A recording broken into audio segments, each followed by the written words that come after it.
कहानी की शुरुआत एक बेहद ही खतरनाक जंगल से होती है, जहां हमारा मेन कैरेक्टर लियो अपने खोए हुए बेटे की तलाश में पूरे जंगल में भटक रहा था। तभी अचानक उसे पास से किसी की चीख सुनाई दी। जैसे ही वो बंदूक उठाकर आवाज की तरफ बढ़ा, तभी उसे सामने कुछ भालू के बच्चे दिखाई दिए। इससे पहले कि वो खतरे को भांप पाता, तभी अचानक पीछे से एक विशाल भालू पूरी रफ्तार से उस पर टूट पड़ा।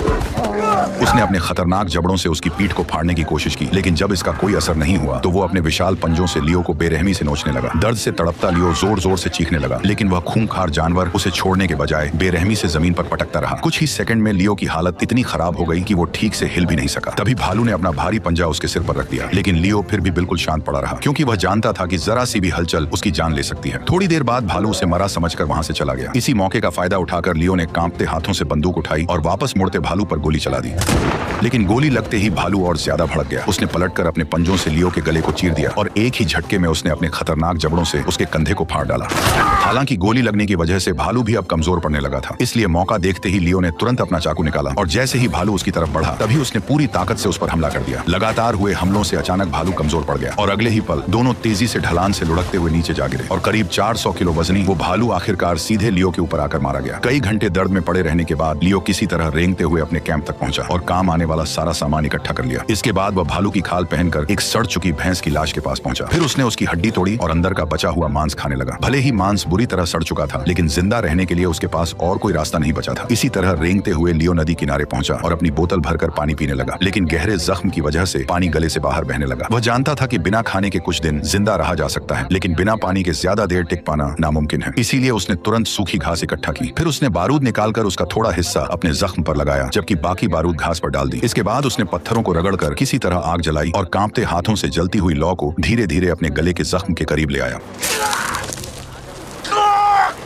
अचानक लियो दर्द से बेहोश हो गया। पेड़ पर बैठा कौवा जो नदी किनारे पड़े लियो को देखकर दावत की उम्मीद कर रहा था, खुद उसका रात का भोजन बन गया। हालांकि इतने से खाने से उसका पेट भरने वाला नहीं था, इसलिए भूख शांत करने के लिए वो भेड़ बकरियों की तरह पत्थरों के बीच से घास की जड़ें निकालकर खाने लगा। तभी अचानक पीछे से हलचल हुई और उसने हिरणों के एक झुंड को नदी पार करते देखा, लेकिन बिना बंदूक के वह कुछ नहीं कर सकता था। आदत से मजबूर होकर उसने लकड़ी की एक छड़ी उठाई और उसे बंदूक की तरह पकड़कर ट्रिगर दबाने का नाटक करने लगा। कुछ देर बाद जब लियो एक चट्टान पर अपना नाम लिख रहा था, तभी अचानक उसे घोड़ों की आवाज सुनाई दी। जैसे ही उसने ऊपर देखा, तभी उसे समझ आ गया कि वे दुश्मन कबीले के लोग हैं, जो जंगल में उसके कबीले के लोगों का शिकार करने के लिए घूम रहे हैं। लियो तुरंत समझ गया कि अगर वह उनके हाथ लग गया तो वे उसे जिंदा नहीं छोड़ेंगे। इसीलिए वह चुपचाप पीछे हटता हुआ एक बड़ी चट्टान के पीछे जाकर छिप गया। लेकिन तभी पानी पीने आए एक आदिवासी की नजर आखिरकार उस पर पड़ गई। पकड़े जाने के डर से लियो तुरंत नदी में कूद पड़ा और तैरकर उनसे दूर भागने लगा। लेकिन वे लोग उसे इतनी आसानी से छोड़ने वाले नहीं थे। उन्होंने ऊपर से उस पर तीरों की बारिश शुरू कर दी। हालांकि सही समय पर लियो ने अपना सिर पानी के अंदर डुबो लिया। बहते पानी के बीच अचानक उसे अपने बेटे की याद आई। जिस बेटे को ढूंढने के लिए वह इस खतरनाक जंगल में आया था, वह असल में अब जिंदा नहीं था, क्योंकि उसके ही एक खास दोस्त ने सिर्फ $300 के लिए उसके बेटे को बेरहमी से मार डाला था। और अब लियो उसी आदमी से बदला लेने के लिए इस जंगल में भटक रहा था, लेकिन फिलहाल उसकी खुद की जान खतरे में थी। तभी अचानक उसे एहसास हुआ कि बहता पानी उसे दुश्मन कबीले से काफी दूर ले आया है। मौत के मुंह से निकलने के बाद आखिरकार लियो ने नदी में बहती एक लकड़ी को पकड़ लिया। कुछ देर बाद वह बड़ी मुश्किल से उस सड़ी हुई लकड़ी के सहारे नदी के किनारे तक पहुंच गया। बर्फ जैसी ठंडी हवा में उसका पूरा शरीर कांप रहा था, लेकिन राहत की बात यह थी कि वह अभी तक जिंदा था। जब उसने कपड़े हटाए, तब उसने देखा कि अब उसके जख्म सड़ने शुरू हो चुके हैं, लेकिन जिंदा रहने के लिए उसे हर हाल में आगे बढ़ना था। इसलिए वह सीधे नदी के अंदर उतर गया। एक एक्सपर्ट शिकारी होने की वजह से उसने मछली पकड़ने के लिए पानी में पत्थरों से जाल जैसा घेरा बना दिया। कुछ देर बाद एक मछली उसमें फंस गई, लेकिन भूख इतनी ज्यादा थी कि लियो उसे पकाने की बजाय कच्चा ही खाने लगा। तभी उसे किनारे से किसी चीज की आवाज आई। वह बड़ी मुश्किल से मिट्टी के छोटे टीले को पार करके आगे पहुंचा और वहां का नजारा देखकर उसकी आंखें खुली की खुली रह गईं। हजारों जंगली भैंसें बर्फीले मैदान में एक साथ दौड़ रही थी। उन जंगली भैंसों में से एक को भेड़ियों के झुंड ने चारों तरफ से घेर रखा था, लेकिन हैरानी की बात यह थी कि आसपास मौजूद हजारों भैंसों में से कोई भी उसे बचाने आगे नहीं आया। लियो वहीं छिपकर रात होने का इंतजार करता रहा, ताकि भेड़ियों के छोड़े हुए शिकार से कुछ खा सके, लेकिन उससे पहले ही कोई और वहां पहुंच चुका था। उसने दूर से देखा कि दुश्मन कबीले का एक आदमी मशाल दिखाकर भेड़ियों को भगा रहा था। अब वह शिकार पूरी तरह उसी आदमी का हो चुका था, लेकिन भूख से बेहाल लियो ने बड़ा जोखिम उठाने का फैसला किया। वह धीरे धीरे उस आदमी की तरफ बढ़ने लगा। उधर वह आदमी कच्चा मांस ऐसे खा रहा था जैसे कई दिनों से भूखा हो। जैसे ही उसने लियो को अपनी तरफ आते देखा, तभी उसने तुरंत अपने धनुष बाण निकाल ली। यह देखकर लियो दोनों हाथ उठाकर घुटनों के बल बैठ गया, ताकि सामने वाला समझ जाए कि उसका कोई बुरा इरादा नहीं है। इसके बाद वह जमीन पर लेटकर उसे खाने की भीख मांगने लगा। कुछ पल उसे गौर से देखने के बाद जब उस इंडियन को यकीन हो गया कि लियो से उसे कोई खतरा नहीं है, तब उसने धीरे धीरे अपना धनुष नीचे कर लिया। लेकिन उसने तुरंत लियो को खाना नहीं दिया। वह खुद आराम से बैठकर मांस खाने लगा। उधर लियो बार बार इशारों में उसे समझाने की कोशिश कर रहा था कि वह कई दिनों से भूखा है। आखिरकार उसकी हालत देखकर आदिवासी ने मांस का एक टुकड़ा उसकी तरफ फेंक दिया। भूख से बेहाल लियो उसे किसी भूखे जानवर की तरह तुरंत खाने लगा। कई दिनों बाद पेट भरकर खाना खाने के बाद लियो को वहीं गहरी नींद आ गई। गई। अगली सुबह उस आदमी की नजर लियो के सड़े हुए जख्मों पर पड़ी। तब लियो ने इशारों में अपनी पूरी आपबीती सुनाई और भालू का पंजा दिखाकर यह भी साबित किया कि वह झूठ नहीं बोल रहा। इतने गहरे घाव और भालू का पंजा देखकर आखिरकार उस आदमी को उसकी बातों पर यकीन हो गया। इसके बाद कहानी की शुरुआत आसमान में उड़ते हुए एक पैसेंजर प्लेन से होती है, जहां हमारा मेन कैरेक्टर जैक आराम से बैठकर अपनी ड्रिंक तैयार कर रहा था। उस वक्त सब कुछ बिल्कुल नॉर्मल था। सारे पैसेंजर्स अपनी सीट्स पर आराम से बैठे हुए थे, लेकिन तभी अचानक तेज हवाओं के झोंकों से पूरा प्लेन जोर जोर से हिलने लगा। झटके इतने खतरनाक थे कि बिना सीट बेल्ट वाले पैसेंजर्स हवा में उछल पड़े और ऊपर लगे ऑक्सीजन मास्क नीचे गिर गए। तभी बढ़ते एयर प्रेशर से प्लेन के एक विंग में जोरदार ब्लास्ट हो गया। धमाका इतना भयानक था कि प्लेन का पिछला हिस्सा टूटकर हवा में ही उड़ गया और कई यात्री हजारों फीट नीचे जा गिरे। देखते ही देखते प्लेन पूरी तरह कंट्रोल से बाहर हो गया और तेजी से एक सुनसान आइलैंड की तरफ बढ़ने लगा। अंदर बैठे लोग अपनी जान बचाने के लिए जोर जोर से चीख रहे थे, लेकिन कुछ ही सेकंड्स में प्लेन तेजी से नीचे की घनी झाड़ियों से टकरा गया, जिससे अचानक उसमें एक जोरदार ब्लास्ट हो गया। जब जैक की आंखें खुली तब उसने खुद को एक घने जंगल में पाया। घबराकर वह तुरंत बाहर की तरफ भागा। तभी उसे एहसास हुआ कि वह एक सुनसान टापू पर फंसा हुआ है। इसी दौरान उसे दूर से इंसानों की दर्दनाक चीखें सुनाई दी। जैक बिना देर किए आवाज की तरफ दौड़ पड़ा। वहां का मंजर पूरी तरह तबाही में बदल चुका था। हर तरफ घायल लोग पड़े थे और चीख पुकार मची हुई थी। जैक उस विमान में मौजूद इकलौता डॉक्टर था, इसलिए वह तुरंत लोगों की जान बचाने में जुट गया। लेकिन तभी एक डरावनी आवाज ने उसका ध्यान अपनी तरफ खींच लिया। उसने देखा कि विमान का टूटा हुआ पंखा कभी भी नीचे फंसी एक प्रेग्नेंट लड़की के ऊपर गिर सकता है। जैसे ही जैक ने खतरा देखा, वह तुरंत उसकी तरफ दौड़ पड़ा और पंखे के गिरने से पहले उसे बचा लिया। लेकिन अगले ही पल पंखा जमीन से जा टकराया और एक भयानक विस्फोट हो गया।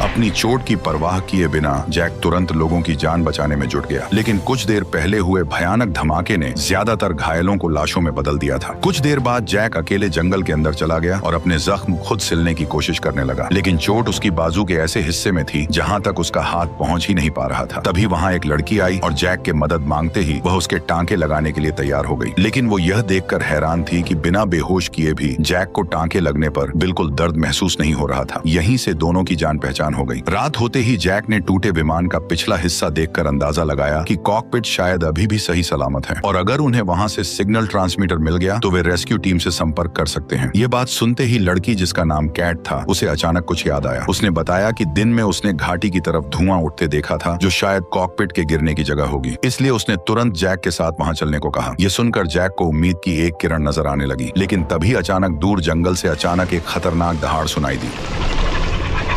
वहां मौजूद सभी लोग तुरंत आवाज की तरफ देखने लगे। तभी दूर खड़े पेड़ एक एक करके टूटने लगे, जिससे साफ पता चल गया कि जंगल के अंदर कोई विशाल राक्षस तेजी से उनकी तरफ बढ़ रहा है। हालांकि गनीमत रही कि राक्षस सामने नहीं आया और माहौल फिर से शांत हो गया। सुबह होते ही सभी लोग इकट्ठा होकर रात वाले जीव के बारे में बात करने लगे। किसी को लगा कि वह कोई डायनासोर था तो कुछ उसे विशाल राक्षस मान रहे थे। डर अब हर किसी के चेहरे पर साफ दिखाई देने लगा था। जैक भी अंदर से बुरी तरह डरा हुआ था, लेकिन वह अच्छी तरह जानता था कि अगर उन्हें यहाँ से जिंदा निकलना है तो हर हाल में कॉकपिट तक पहुंचना पड़ेगा। इसीलिए वह चार्ली और कैट को साथ लेकर उस खतरनाक जंगल के अंदर निकल पड़ा। लेकिन कुछ ही देर बाद अचानक आसमान से तेज बारिश होने लगी, जिससे कॉकपिट को ढूंढना मुश्किल हो गया। उधर विमान के अंदर छिपे लोगों ने भी महसूस किया कि वो रहस्यमयी जीव एक बार फिर से जाग चुका है। लेकिन जंगल में मौजूद तीनों को इस बारे में कुछ पता नहीं था। काफी देर तक भटकने के बाद आखिरकार उन्हें विमान का अगला हिस्सा दिखाई दिया। अंदर जाकर देखा तो फर्स्ट क्लास में बैठे सभी लोग मारे जा चुके थे। इसके बाद जैक धीरे धीरे कॉकपिट की तरफ बढ़ा और लोहे का टुकड़ा लियो आदमी के चितकबरे घोड़े पर सवार होकर दक्षिण दिशा की ओर बढ़ने लगे। उधर फिट्स, जिसने बेरहमी से लियो के बेटे को मारा था, अपनी जान बचाने के लिए लगातार जंगल में भटकता हुआ दक्षिण दिशा की तरफ ही बढ़ रहा था। इसी बीच लियो और वह आदमी काफी दूर चलने के बाद एक सूखे पेड़ के नीचे कुछ देर रुककर आराम करने लगे। दोनों आसमान से गिरती बर्फ को जीभ से पकड़ने की कोशिश कर रहे थे। उस पल उन्हें देखकर ऐसा लग रहा था जैसे उनकी सारी परेशानियां कुछ देर के लिए गायब हो चुकी हों। कुछ ही समय में वह इंडियन आदमी भी लियो को पूरी तरह अपना मान चुका था। लेकिन आगे का रास्ता आसान नहीं था, क्योंकि सफर के दौरान उन्हें अचानक एक भयानक बर्फीले तूफान का सामना करना पड़ा। ऐसे में इंडियन आदमी खुद आगे चलकर रास्ता दिखाने लगा, जबकि घायल लियो को उसने घोड़े पर बैठा दिया। लेकिन बढ़ती कमजोरी की वजह से लियो अचानक घोड़े से नीचे गिर पड़ा। दरअसल उसे तेज बुखार चढ़ चुका था। यह देखकर आदमी ने तुरंत पेड़ काटकर तंबू बनाया, आग जलाकर पत्थरों को गर्म किया और जख्मों पर जड़ी बूटियां लगा दी। गर्म पत्थरों की वजह से बर्फ पिघलने लगी और चारों तरफ गर्म भाप फैल गई। आखिर में उसने लियो को पूरी तरह ढक दिया ताकि उसका शरीर गर्म रह सके। जब सुबह उसकी आंख खुली तब तक बर्फीला तूफान थम चुका था और बुखार उतरने के बाद वह पहले से काफी ठीक महसूस कर रहा था। लेकिन वह इंडियन आदमी अब कहीं दिखाई नहीं दे रहा था। हालांकि वह जाते वक्त लियो के लिए खाना पानी छोड़ गया था। लियो अच्छी तरह जानता था कि वह आदमी उसके लिए किसी फरिश्ते से कम नहीं था, क्योंकि उसी की वजह से आज वह जिंदा था। लेकिन कुछ ही दूर चलते ही लियो के कदम अचानक रुक गए। उसने देखा कि उसी इंडियन आदमी को किसी ने बेरहमी से पेड़ पर जिंदा लटका दिया था। उसकी छाती पर एक लकड़ी की तख्ती टंगी थी जिस पर फ्रेंच भाषा में कुछ लिखा हुआ था। अब यह समझना मुश्किल नहीं था कि उसके साथ यह बेरहमी किसने की थी। दरअसल वह फ्रेंच कबीला था जो अपने नीचे वाले कबीलों के लोगों को जिंदा नहीं छोड़ता था। थोड़ी दूर आगे बढ़ते ही लियो को उन्हीं फ्रेंच शिकारियों का कैंप दिखाई दिया। वे लोग आराम से आग के सामने बैठकर गर्म सूप पीते हुए हंसी मजाक कर रहे थे। उसी जगह लियो को एक इंडियन लड़की भी दिखाई दी जिसे इस कबीले के लोगों ने किडनैप कर रखा था। लियो ने तुरंत उसकी मदद करने का फैसला किया, लेकिन रात होने तक वह छिपकर इंतजार करता रहा। रात होते ही वह चोरी छिपे कैंप के अंदर घुसा ताकि चितकबरे घोड़े के साथ लड़की को लेकर वहां से भाग सके। लेकिन तभी एक फ्रेंच आदमी उस इंडियन लड़की को घसीटते हुए उसी तरफ आने लगा। यह देखकर लियो तुरंत घोड़े के पीछे छिप गया और चुपचाप सब देखने लगा। तभी उसे समझ आया कि वे लोग उस लड़की को सिर्फ अपनी हवस मिटाने के लिए इस्तेमाल कर रहे थे। लियो धीरे धीरे रेंगते हुए आगे बढ़ा और बिना कोई आवाज किए उसकी बंदूक उठा ली। अगले ही पल उसने बंदूक सीधे उस फ्रांसीसी के सिर पर तान दी। इसके बाद लियो ने बिना देर किए घोड़े की रस्सी खोल दी। लेकिन तभी पास में खड़ा एक काला घोड़ा अचानक जोर से चिल्ला पड़ा।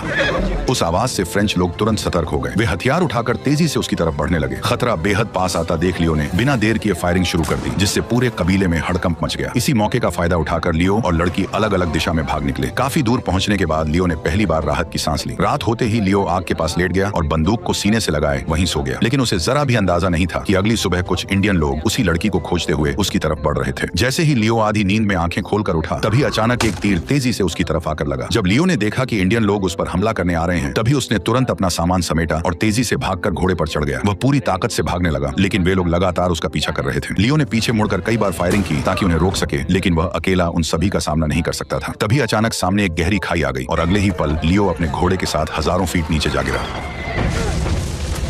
हालांकि घोड़े की वजह से वह किसी तरह बच गया, लेकिन अब वह चितकबरा घोड़ा आगे चलने लायक नहीं बचा था। ऊपर से बर्फीला तूफान लगातार और तेज होता जा रहा था। लियो समझ चुका था कि अगर उसे जल्द कोई छुपने की जगह नहीं मिली तो वह ठंड से मारा जाएगा। मजबूरी में उसने घोड़े का पेट चीरा और उसके सारे अंग बाहर निकाल दिए। इसके बाद उसने अपने भीगे हुए कपड़े उतार दिए और खुद को बचाने के लिए घोड़े के पेट के अंदर घुस गया। क्योंकि मरे हुए घोड़े के शरीर में अभी थोड़ी गर्मी बाकी थी, इसलिए जिंदा रहने के लिए लियो को यह दर्दनाक तरीका अपनाना पड़ा। आखिरकार ठंड से कांपते हुए वो सो गया। अगली सुबह मौसम के साफ होते ही लियो की आंखें खुल गईं। हालांकि वह अब भी घोड़े के पेट के अंदर पड़ा था, जिसके ऊपर बर्फ की मोटी परत जम चुकी थी। इसके बाद उसने बड़ी मुश्किल से पेट फाड़कर अपना सिर बाहर निकाला। ताजी हवा में गहरी सांस लेते हुए लियो किसी तरह बाहर निकल आया। उसने सावधानी से चारों तरफ नजर दौड़ाई और जल्दी से अपने कपड़े पहन लिए। जाते जाते उसने अपने घोड़े की तरफ देखा और उसे चुपचाप थैंक यू कहकर वहां से निकल गया। चारों तरफ फैले विशाल बर्फीले मैदान और आसमान छूते पहाड़ों के बीच लियो एक छोटे से काले धब्बे जैसा नजर आ रहा था। रात होते ही वो एक पत्थर की दरार में सिकुड़ कर बैठ गया और खुद को बार बार यही याद दिलाने लगा कि फिट्स ने उसके बेटे को मारा है। दूसरी तरफ किले में लियो के कबीले वालों ने पकड़े गए फ्रेंच आदमी से पूछताछ शुरू कर दी। उन्होंने उससे पूछा कि क्या उनके कबीले ने उनके किसी आदमी को बंदी बना रखा है, लेकिन वह घबराते हुए बार बार यही कहता रहा कि उन्होंने ऐसा कुछ नहीं किया। हालांकि उन्होंने एक इंडियन लड़की को पकड़ रखा था। लेकिन तभी एक घायल आदमी वहां आया जो भालू की खाल पहने हुए था। उसने बताया कि उसी आदमी ने कबीले पर हमला किया और लड़की को घोड़े के साथ लेकर दक्षिण दिशा की तरफ भाग निकला। यह सुनते ही कबीले वालों के मन में कोई शक नहीं रहा। उन्हें पूरा यकीन हो गया कि वो लियो ही था जो अब भी जिंदा था। इसलिए वे बिना देर किए पूरे कबीले के साथ उसकी तलाश में निकल पड़े। ढूंढते ढूंढते दिन से रात हो गई, लेकिन वे लगातार उसकी तलाश में लगे रहे। इस घने अंधेरे में मशालों की रोशनी दूर तक साफ दिखाई दे रही थी। तभी अचानक रात के सन्नाटे में एक तेज गोली की आवाज गूंज उठी। सभी लोग तुरंत सतर्क हो गए और धीरे धीरे उस आवाज की तरफ बढ़ने लगे। अंधेरे में दूर एक साया भी उनकी ओर आता हुआ दिखाई दिया।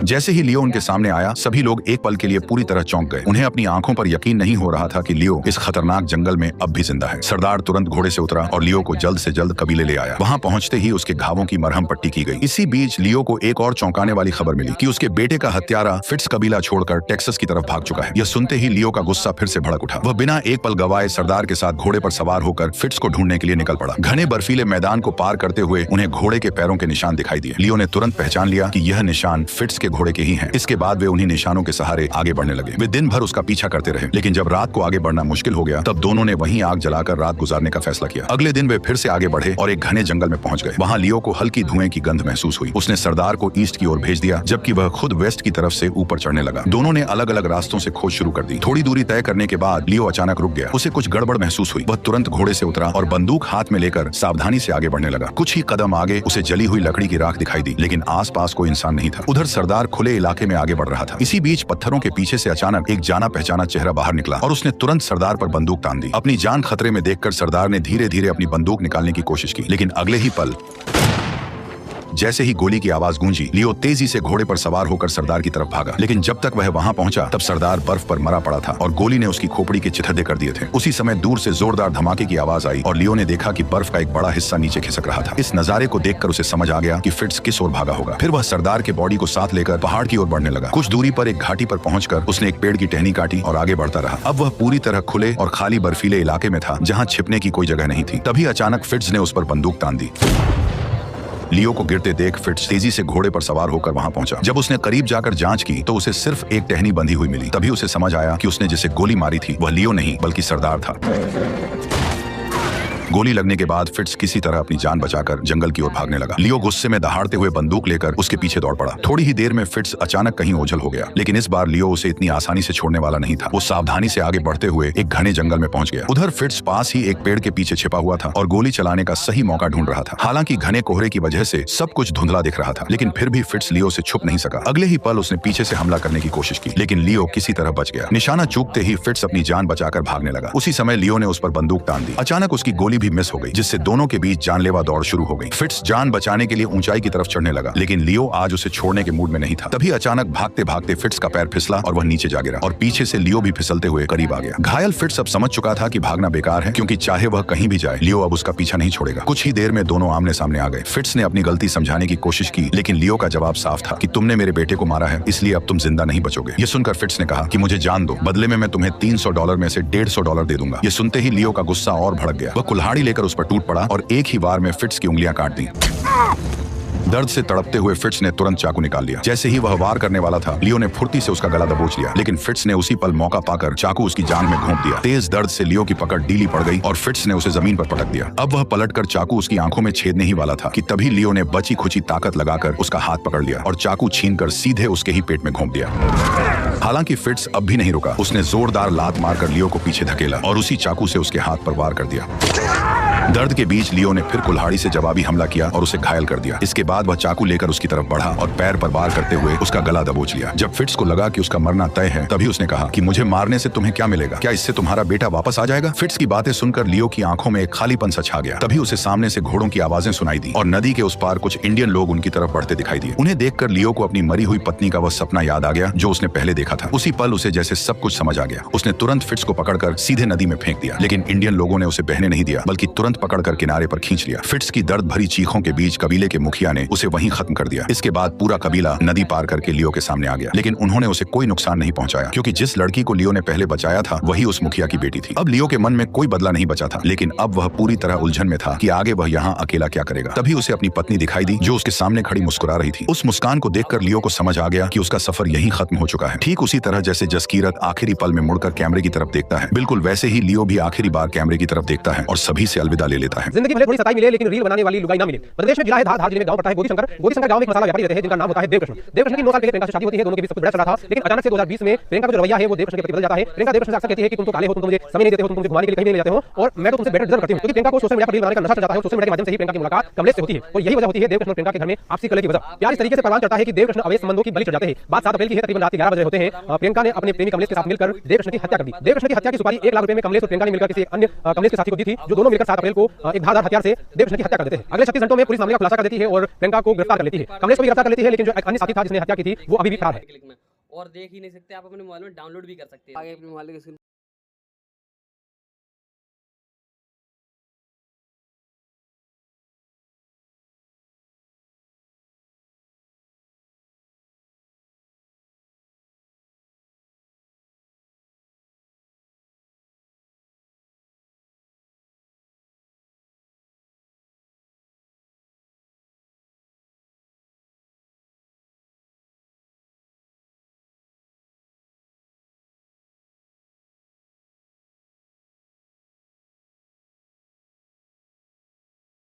तो सबसे पहले सभी साथियों को देर से आने के लिए चाहता हूँ माफी। और आज हम इस छोटी वीडियो में सिखाने वाले हैं और बताने वाले हैं कि आप अपने इसी छोटे से मोबाइल में धुरंधर मूवी को कैसे देखेंगे। सबसे पहले सभी साथियों को यह मूवी अभी ट्रेंडिंग में चल रही है और आज हम कारण मूवी क्या है बताने वाले हैं। आप अपने इस वजह से लोग इतना क्रिएटर है जितने भी दोस्तों यह मूवी अभी ट्रेंडिंग में चल रही है, इतना विवाद के कारण बनी हुई है। तो क्या है आपको डिसाइड कर लेना क्या गलत है, क्या सही है, क्या सही है, क्या गलत है। क्रिएटर है, मैं आपको बताता हूं, सब लोग बता रहे हैं ये है वो है पॉलिटिक्स। दोस्तों आप नहीं, आपके यार दोस्त आपको डिसाइड कर लेना क्या गलत है, क्या सही है, क्या सही है, क्या गलत है। सब बताऊंगा डिटेल से बारी-बारी से। अगर आप कोई ट्रिक फॉलो ना कर पाए तो डिस्क्रिप्शन में लिंक पड़ा है, आप याद जाके आप बताना या ट्रिक आप वहां से बड़े आसानी से सब चीज बताऊंगा डिटेल से बारी-बारी से। अगर आप कोई ट्रिक फॉलो ना कर पाए तो डिस्क्रिप्शन में लिंक पड़ा है, वीडियो के प्रत्येक पार्ट को देखने में आपको बताता हूं किस तरीके से आप धुरंधर मूवी वहां से बड़े आसानी से मूवी डाउनलोड और देख ही नहीं सकते, आप अपने मोबाइल में डाउनलोड भी कर सकते हैं। आगे मोबाइल के वीडियो के प्रत्येक पार्ट को देखने में आपको बताता हूं किस तरीके से आने के लिए चाहता हूं मूवी, और आज हम इस छोटी वीडियो में सिखाने वाले हैं और देख ही नहीं सकते, आप अपने मोबाइल में डाउनलोड भी कर सकते हैं। आगे मोबाइल के कैसे देखेंगे, क्योंकि दोस्तों यह